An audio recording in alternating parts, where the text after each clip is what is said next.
Hey, welcome back to Corbellic Studios. We're going to be painting an abstract, colorful fish. All right, this one's going to just be a funky, colorful fish going through the Mississippi River or even going through the Pacific. All right, I mean, it could be going anywhere, but I love doing fish paintings because it's just like doing a bird painting. There's so many different colors, there's so many different angles, and all kinds of different ways how you could go about it. All right, so let's just have fun on this one. If you want to learn how you can also do this for yourself and how you can flip it onto eBay, click the link below, join us in the free eBay art community, and let's get on to this painting. All right, this is going to be our painting right here. This is going to be our fish. Our fish. Whoa, the last painting that I did, I had some black that was on this brush, so you can see it came out on this. But look, you know how we are. There's no mistakes. Happy mistakes, clean it up. It's all good. I'm just going to take a little bit of blue. There are no mistakes in the art. Just keep going on with it. And then what we're going to do on this is I'm going to add a little bit of white. Boom. And a little bit of cyan. I always think there's no art, there's no mistakes, because I'm always just focused on the next painting. I'm just getting on and on with it. The reason I think this way is because I always think about Parkinson's law.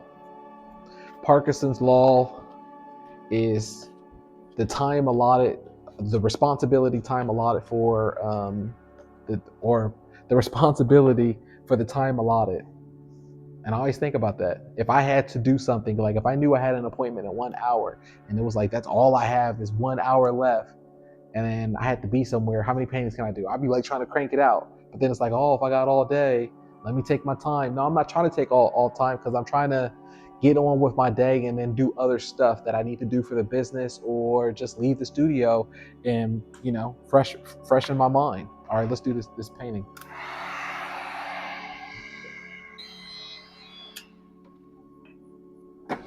All right, now let's go into this with different colors. I'm gonna take the 1-inch brush out, and we'll be done with our fishy before you know it. Everybody loves fishies. Come on. Especially when you abstract it. Look, boom.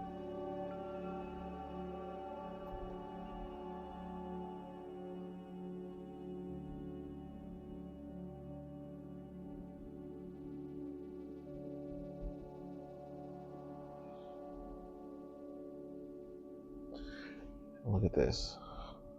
Just different colors. We're gonna make this a crazy fish. This fish is crazy like us.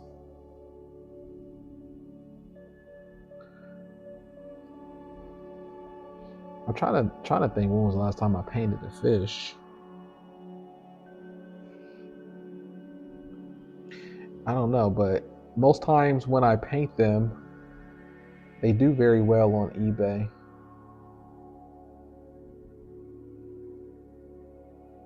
But even if they don't, I don't even like to think at times about what does well and what doesn't do well, because then you're gonna try to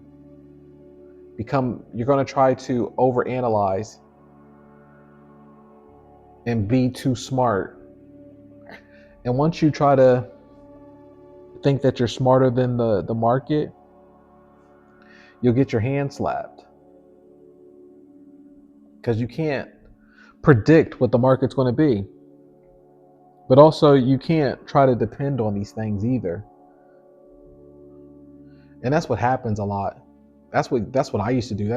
I used to get my hand slapped by eBay and also by the market, because I used to think that I could predict what was going to be a popular painting, or what was going to be good, and I used to try to, and I would depend my paychecks based on these things, which sucked. So I would be like, oh, well, I need this amount of money, XYZ. So I know to do this type of painting because it did well last time. I'm going to just focus my day and I'm going to do these. Yeah, I'm gonna focus my paintings and do this. I used to think like that when I was in my eBay and I didn't know the system well enough. And I was still like a couple years into the game, and I would think that I could become smarter than the system. Nothing's bigger than the system. You can't over you can't intellect it, or you can't over analyze it.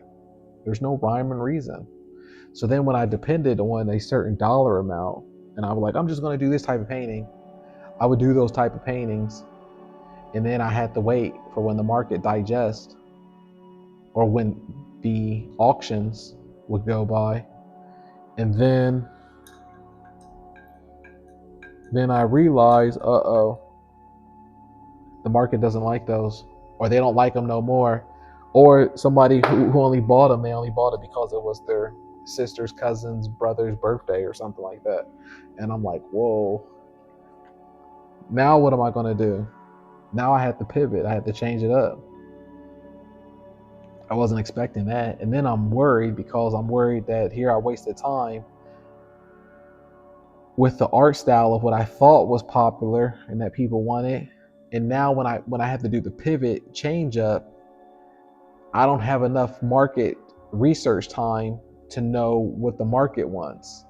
And I gotta start all over again with doing my market research when I should have just been having a variety of different art in my art store from the beginning and going about it that way.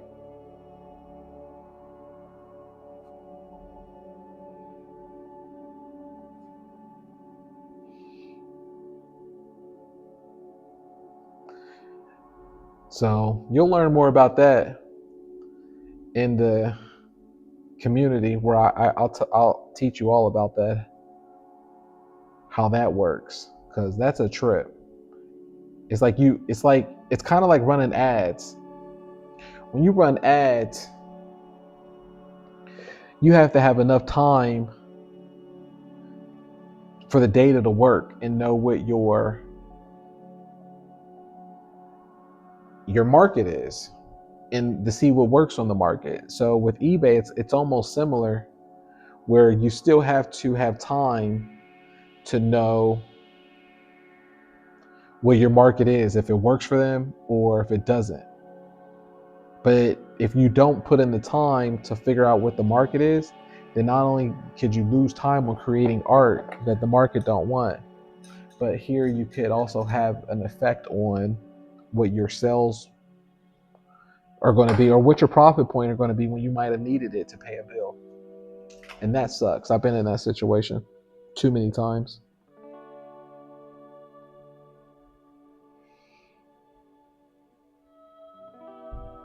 And these are all the things that I teach in the program so you don't have to go through it.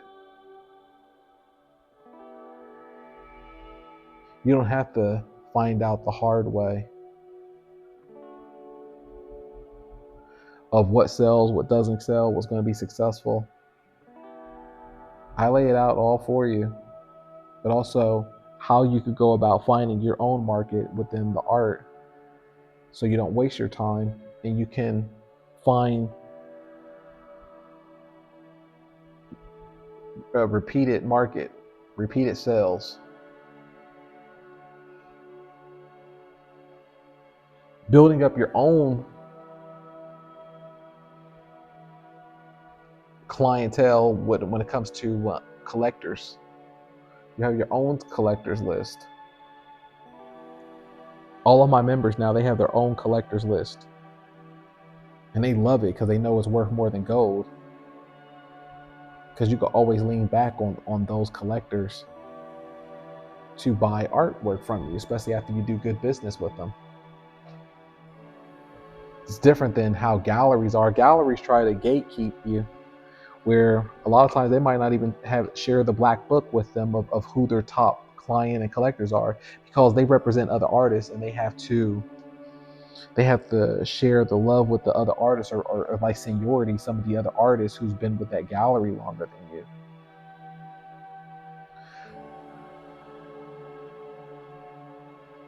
And that's something they worked on. But the thing is, galleries will never be able to compete with eBay's marketing, where they've already cultivated warm leads that already have credit cards that's attached to the system.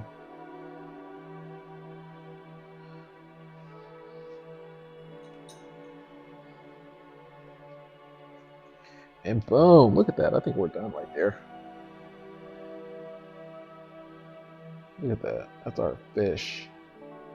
Fish. I love these type of fish. Like I said, always can have fun with it. Always can be different than what you would get at a furniture store of sorts. Let's take a picture of it.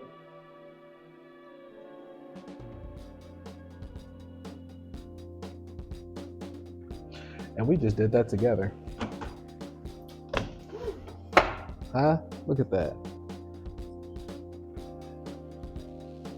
Beautiful fish that we just did in such a short period of time. Look, if I can do this, you can do this as well. It's not rocket science. We just use the projector. I'm not trying to do references and all of that art school stuff. I didn't go to art school. So if I can do this and I didn't go to art school, I just bring any color out, use the projector to have the proportions around it. And I know how to use the algorithm inside of eBay. So you can do the same thing. Click the link below, join us in the free eBay art community, and I'm gonna see you in the next video.